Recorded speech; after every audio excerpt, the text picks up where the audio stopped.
গোস্বামী তুলসীদাস রচিত শ্রীরামচরিত মানসের উত্তরকাণ্ড।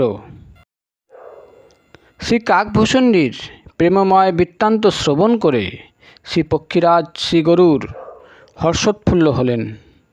তার রোমাঞ্চ হতে লাগল, নয়নে প্রেমানন্দের অশ্রু টলটল করছিল। তিনি অপার আনন্দ অনুভব করছিলেন। তিনি তখন প্রভু শ্রী রঘুপতির মাহাত্ম্য অন্তরে প্রতিষ্ঠিত করে ফেলেছিলেন। পূর্বের মোহকে স্মরণ করে এই মনে করে অনুতপ্ত হলেন যে তিনি অনন্ত অনাদি ব্রহ্মকে সাধারণ মানুষ জ্ঞানে সন্দেহ করেছিলেন। শ্রী গরুর বারে বারে শ্রী কাকভূষণ্ডীর চরণে প্রণাম নিবেদন করলেন আর তাকে প্রভু শ্রীরামচন্দ্রের সমান মনে করে তার প্রতি প্রেম বৃদ্ধি করলেন।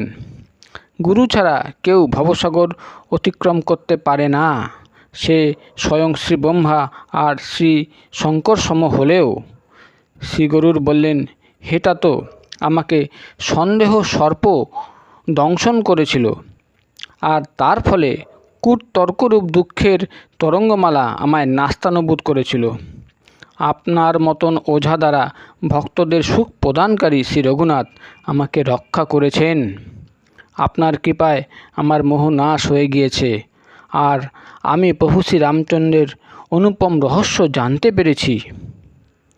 কাকভূষণ্ডীর বহুভাবে স্তুতি করে ও তার চরণে প্রণাম নিবেদন করে শ্রীগরুর সবিনয় নিবেদন করলেন আর বললেন, হে প্রভু, হে স্বামী, আমি বিবেক বিরহিত বলে প্রশ্ন করেছি।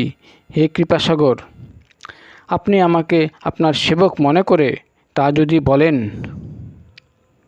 আপনি সর্বজ্ঞ, তত্ত্বজ্ঞ, মায়াতীত, উত্তম বুদ্ধি সম্পন্ন, সুশীল, সরল, জ্ঞান, বৈরাগ্য আর বিজ্ঞানধাম আর শ্রী রঘুনাথের অনন্য প্রিয় সেবক। আপনি এই কাকদেহ কেন পেলেন, হেটা তো একটু সবিস্তারে আমাকে বলবেন। হে প্রভু, হে আকাশগামী, এই সুন্দর রামচরিত মানস আপনি কোথায় পেলেন, আমাকে বলুন। হে নাথ, আমি ভগবান শ্রী শঙ্করের কাছে শুনেছি যে মহাপ্রলয় কালেও আপনার বিনাশ হয় না, আর ঈশ্বর অর্থাৎ ভগবান শঙ্কর যে কখনো মিথ্যা বলবেন না তা আমি জানি। তাই আমার মনে এই প্রশ্ন এখনও বর্তমান। কারণ হে নাথ, নাগ, মানব, দেবতা আদি বিশ্ব চরাচরের জীব সকল আর সমগ্র জগৎ কালের গ্রাস মাত্র। অসংখ্য ব্রহ্মাণ্ড বিনাশকারী কাল সতত অলঙ্ঘনীয় বলেই বলা হয়। এমন অতিশয় ভয়ঙ্কর কাল আপনাকে রেহাই দিয়ে থাকে কী কারণে, হে কৃপালু, বলুন। তা আপনার জ্ঞানের জন্য না যোগবল হেতু? হে প্রভু, আপনার আশ্রমে প্রবেশ করতেই আমার মোহ ও ভ্রম দূরীভূত হয়েছে, তার কারণ আমি জানতে চাই। হে নাথ, এই সকল কথা সানুরাগে বলুন। ভগবান শ্রী শঙ্কর বললেন, হে উমা। শ্রী গরুরের প্রশ্ন শ্রবণ করে শ্রী কাকভূষণ্ডী হর্ষোৎফুল্ল হলেন। তিনি পরম প্রীতিপূর্বক বললেন, হে সর্পারি, আপনার বুদ্ধির প্রশংসা করি। আপনি ধন্য। আপনার প্রশ্ন আমাকে আনন্দ দান করেছে। আপনার প্রেমময় প্রশ্ন শ্রবণ করে আমার পূর্বজন্মের স্মৃতি জেগে উঠেছে। তাই আমি সেই কথা সবিস্তারেই বলবো। হে তাত, পরম সমাদরে মন দিয়ে সেই কথা শুনবেন। বহু জপ, তপস্যা, যজ্ঞ, সম, দম, ব্রত, দান, বৈরাগ্য, বিবেক, যোগ, বিজ্ঞান আদির সম্বলিত ফল শ্রী রঘুপতির চরণে অনুরাগ লাভ করা। এই সকল ছাড়া কারো কল্যাণ হয় না। আমি এই দেহেই প্রভু শ্রীরামচন্দ্রের ভক্তি লাভ করেছি, তাই এই দেহের উপরই আমার বিশেষ আকর্ষণ আছে। যে বস্তু দ্বারা স্বার্থসিদ্ধি হয় তার উপর তো সকলেই প্রীতি ধারণ করে থাকে। হে শ্রী গরুর, বেদ স্বীকৃত বিদ্বজ্জন সমর্থিত নীতিবাক্য হল মঙ্গলকর হলে অতি অধমের সঙ্গেও প্রীতি করা বাঞ্ছনীয়। রেশমের উৎস কীট থেকে সুন্দর রেশম বস্ত্র নির্মাণ করা হয়, তাই সেই পরম অপবিত্র কীটকে সকলে প্রাণসম পালন করে থাকে। কায় মনোবাক্যে প্রভু শ্রীরামচন্দ্রের চরণযুগলে প্রীতি ধারণ করাতেই জীবের প্রকৃত স্বার্থ নিহিত থাকে। যে দেহ লাভ করে শ্রী রঘুবীরের ভজনা করা যায়, তাই সেই দেহই পরম পবিত্র ও সুন্দর।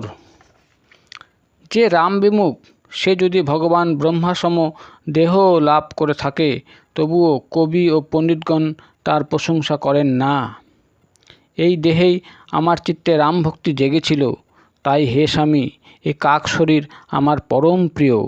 আমার মৃত্যু ইচ্ছাধীন, কিন্তু তবুও আমি এই কাক দেহ ত্যাগ করি না, কারণ বেদ অনুসারে দেহ ছাড়া ভজনা করা সম্ভব হয় না। আমার মোহ আমাকে প্রথমে খুব সন্তপ্ত করেছিল। শ্রীরাম বিমুখ হয়ে আমি কখনো সুখে নিদ্রা গমন করতে পারিনি। বহু জন্মে আমি বহু রকমের যোগ, জপ, তপস্যা, যজ্ঞ, দানাদি কর্ম করেছি। হে শ্রী গরুর, জগতে এমন কোনো যোনি নেই যাতে আমি বারে বারে ঘুরে জন্মগ্রহণ করিনি। হে গোসাই, আমি সকল কর্ম করে দেখেছি, কিন্তু এখনের অর্থাৎ এই জন্মের মতন সুখী কখনো হতে পারিনি। হে নাথ, আমার বহু জন্মের কথা মনে আছে, কারণ ভগবান শ্রী শঙ্করের কৃপায় আমার বুদ্ধিকে মোহ আচ্ছন্ন করতে পারেনি। হে পক্ষীরাজ, শুনুন, আমি আমার প্রথম জন্মের কথা বলছি, যা শ্রবণ করে শ্রীপ্রভুর পাদপদ্মে প্রীতি উৎপন্ন হয়ে সকল ক্লেশ দূরীভূত হয়। হে প্রভু, পূর্বের এক কল্পে পাপের মূল কলিযুগের কথা বলছি। সেই যুগে নরনারী নির্বিশেষে সকলেই অধর্মপরায়ণ ও বেদ বিরোধী ছিল। সেই কলিযুগে আমি অযোধ্যায় শূদ্র দেহ লাভ করে জন্ম নিয়েছিলাম। আমি কায় মনোবাক্যে ভগবান শ্রী শঙ্করের সেবক ও অন্য দেবতাদের নিন্দুক ও অহংকারী ছিলাম। আমি ধন সম্পদে মদমত্ত, বাচাল ও উগ্র বুদ্ধি সম্পন্ন ছিলাম।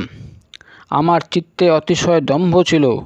যদিও আমি শ্রী রঘুনাথের রাজধানীতে বাস করতাম, তবুও আমি তার মহিমা সম্বন্ধে অবহিত ছিলাম না।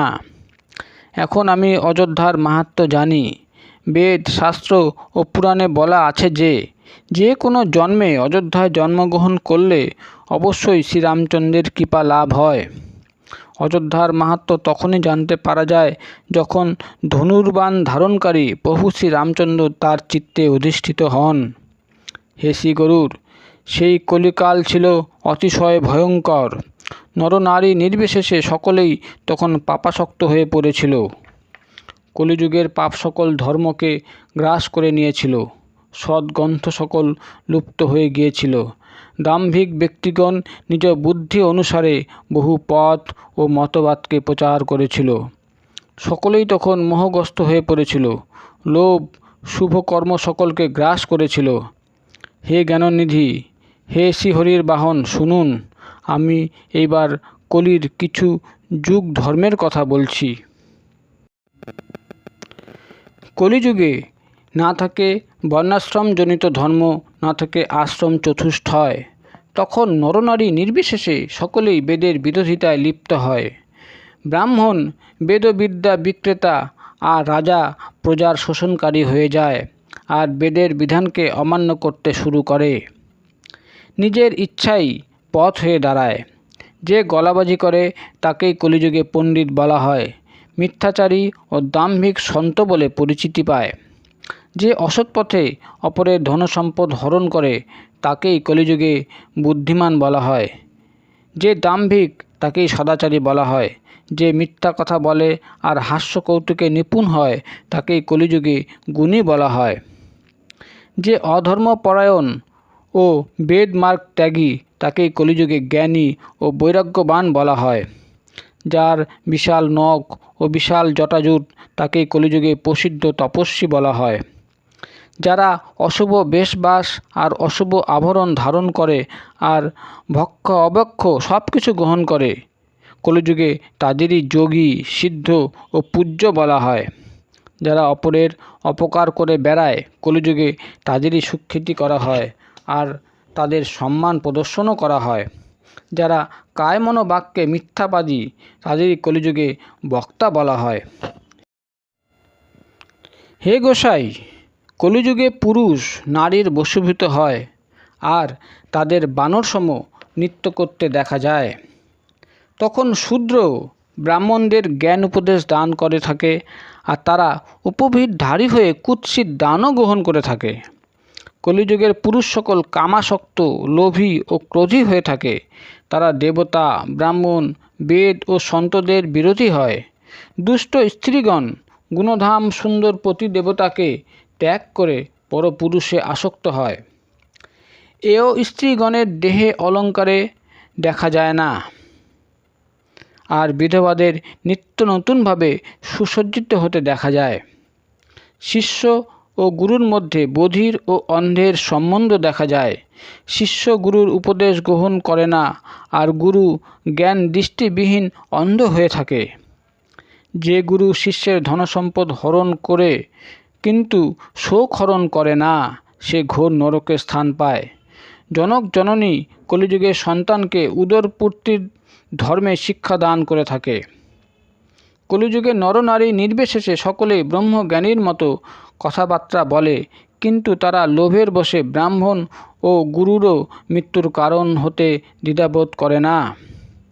শূদ্র ব্রাহ্মণকে তিরস্কার করে নিজের প্রাধান্য জাহির করে।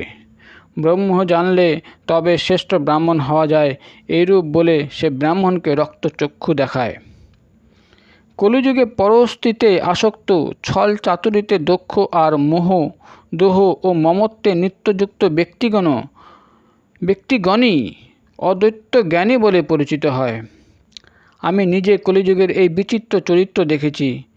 তারা নিজেরা কুপথগামী হয়ে সৎপথগামীদের নিজ পথে আসতে বাধ্য করে। যারা কূটতর্ক উত্থাপন করে থাকে, বেদের নিন্দায় নিত্যযুক্ত হয়, তাদের কল্প কল্প ধরে নরক বাস করতে হয়। তেলি, কুমোর, চণ্ডাল, কোল, ভিল, সুরি আদি বর্ণের লোকেরা কলিযুগে ভার্যা অথবা গৃহসম্পদ হারাবার পর মাথা কামিয়ে সন্ন্যাসী সেজে বসে পড়ে। তারা নিজেদের ব্রাহ্মণদের দিয়ে পূজা করায় আর নিজেরাই উভয় লোকের বিনাশ করে। তখন ব্রাহ্মণগণ নিরক্ষর, লোভী, কামাসক্ত, আচারহীন, মূর্খ ও অধম জাতির ব্যভিচারিণী নারীদের পতি হয়ে থাকে। শূদ্র বিভিন্ন প্রকারের জপ, তপস্যা ও ব্রত করে আর উচ্চাসনে বসে পুরাণ ব্যাখ্যা করে থাকে। সকলেই তখন ইচ্ছামতো আচরণ করে। কলিযুগের কদাচারের বর্ণনা করা যায় না। কলিযুগে লোকে বর্ণসংকর হয়ে যায় আর মর্যাদা অবলুপ্ত হয়, যার ফলে দুঃখ, ভয়, রোগ, শোক, প্রিয় বস্তুর বিচ্ছেদ যন্ত্রণা ভোগ করতে হয়।